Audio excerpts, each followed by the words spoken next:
After 6 days, Jesus took Peter, James, and John with him and led them up a high mountain where they were all alone. Then Jesus was transfigured before them. His clothes became dazzling white, whiter than anyone in the world could bleach them. And there appeared before them Elijah and Moses talking to Jesus. Peter said to Jesus, "Rabbi, it is good for us to be here. Let us put up 3 shelters, one for you, one for Moses, and one for Elijah." He did not know what to say. They were so frightened. Then a cloud appeared and covered them, and a voice came from the cloud, "This is my son, whom I love. Listen to him." Suddenly, they looked around, and they could no longer see anyone with them except Jesus. As they came down from the mountain, Jesus gave them orders not to tell anyone what they had seen until the Son of Man had risen from the dead.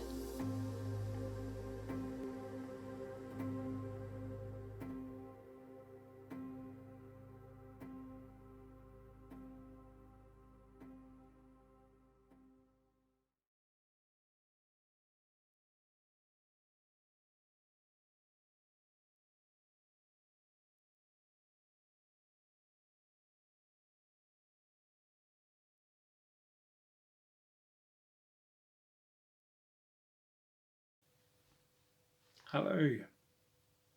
When I'm thinking about my talks, I often write a bit of a title, which is in my head a way of trying to describe what it is I'm trying to say. For today, I've actually put the title of "Will the Real Jesus Please Step Forward?" Next week, we begin Advent. It's that time of year when we start to prepare for Christmas. We start to do all those familiar rituals of lighting the Advent candle, of putting up decorations and buying presents. On Sunday, we start our readings thinking about the prophets and about John the Baptist, about the patriarchs, about Mary. We start to think about all those and get ready for those times when we'd have the children dressed up for the nativity play. And we'd see the doll lying on a bed of hay in a homemade manger. In the life of the church, the liturgical year starts next week. It is our new year. This week is our end of year. After Christmas, we then move on into Easter and we celebrate the suffering and the death of Jesus, his triumph at the resurrection. A few weeks later, we remember his rising into heaven. Then 10 days later, we celebrate the pouring out of the Holy Spirit at Pentecost. For all of these, we have our rituals. There's many times for chocolate and for parties and for celebrations. But do we lose sight of who Jesus is? We think we know him. We can become comfortable with the small parts that we see. But would we recognize him in his fullness if we saw all of him? It's like that story of the people who are wearing blindfolds, each touching a different part of an elephant when they've never seen one before. And they've got to try and work out what it is they're seeing. One can feel the tail, and one can feel the trunk, and one can feel its legs. And what they're imagining is something completely different from what is actually there. It's actually a bit like us when we think about Jesus.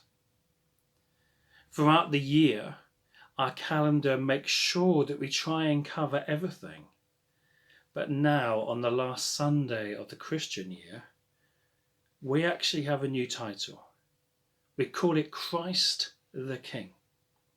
It's a day when we try to bring together all the teaching, all the things that we thought about and experienced of Jesus throughout the whole of the last 12 months together to make sure we see and understand the big picture, not just the different bits we like to emphasize. in our reading from Mark 9, we see some people who thought they knew Jesus, and suddenly they had a revelation of a very different Jesus from the one they thought they knew. Can we just read it together again, the first few verses from Mark chapter 9.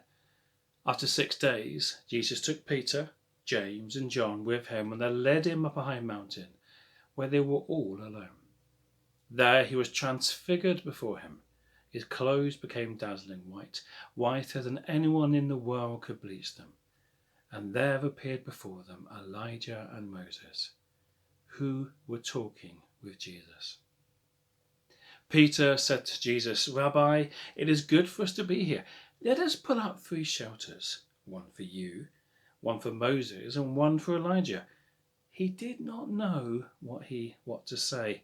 They were so frightened. Then a cloud appeared and covered them, and a voice came from the cloud, "This is my son whom I love. Listen to him." And this is a great reading. It's one of those that we'd usually cover much earlier in the year. But I wanted to use it today on this day when we think about Christ the King. Here is Peter, James and John standing on the mountaintop with Jesus. These are 3 people who above all should have known Jesus more than anybody else. Yet even they did not fully realize who Jesus was. Perhaps their own familiarity was actually part of the obstacles into grasping the reality of who he was. To them, he was the great teacher, a miracle worker, one who was close to the Father. Yet suddenly before their eyes, he is transformed, and they reveal and they see something of his divine majesty. Who is this person who is standing there, glowing before them? A voice from heaven cries out, "This is my son, whom I love. Listen to him." It reminds me of that passage from Revelations 1, verses 12 to 16. "I turned round to see the voice that was speaking to me. And when I turned, I saw 7 golden lampstands. And among the lampstands was someone like the Son of Man, dressed in a robe, reaching down to his feet, and with a golden sash around his chest.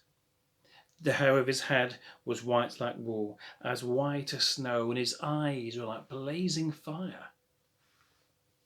His feet were like bronze glowing in a furnace, and his voice was like the sound of rushing waters. His right hand he held 7 stars. Coming out of his mouth was a sharp double-edged sword, and his face was like the sun, shining in all its brilliance."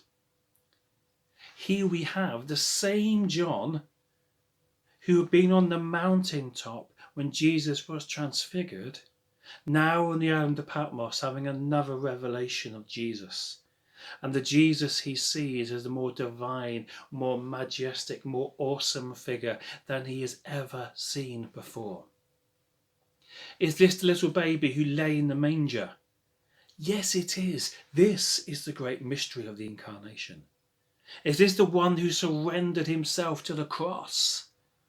Yes, it is, for this is the mystery of grace. Is this the same man who rose up into heaven at the ascension? Yes, it is.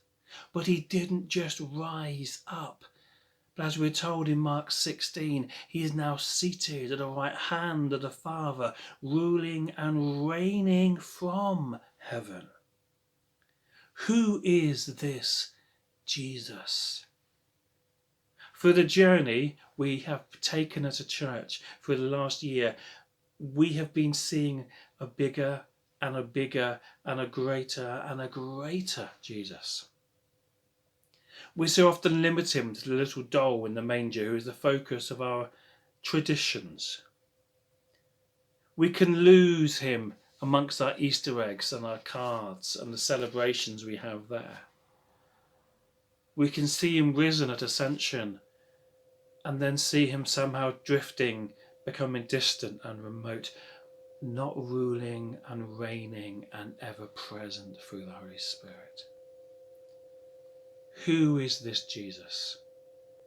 The angel said to a young woman in Nazareth, "The Holy Spirit will come upon you, and the power of the Most High will overshadow you. So the baby born to you will be holy, and he will be called the Son of God." Holy, not meek and mild. Holy, not sweet and little. Holy, the same nature as God the Father. In Hebrews 1 verse 3 we read, "The Son is the radiance of God's glory and the exact representation of his being, sustaining all things by his powerful word. And after he provided purification for sins, he sat down at the right hand of the Majesty in heaven." What does it mean to sit on the right hand of the Father?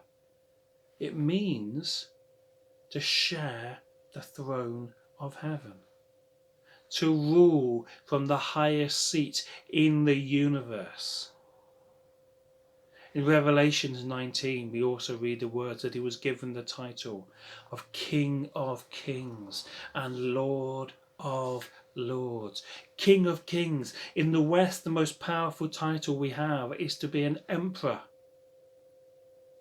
But in the Middle East, there was a title where the greatest ruler would claim the title of King of Kings. The last person to claim this title was in fact the last Shah of Iran. Did he rule over all the kings around him? Did he have absolute power and authority over all dominions? No. Before we light our first Advent candle or write our first Christmas card, we need to remember who Jesus is. He's more than we so often remember. He is greater than our imaginations. He is more powerful than anything or anyone in the universe.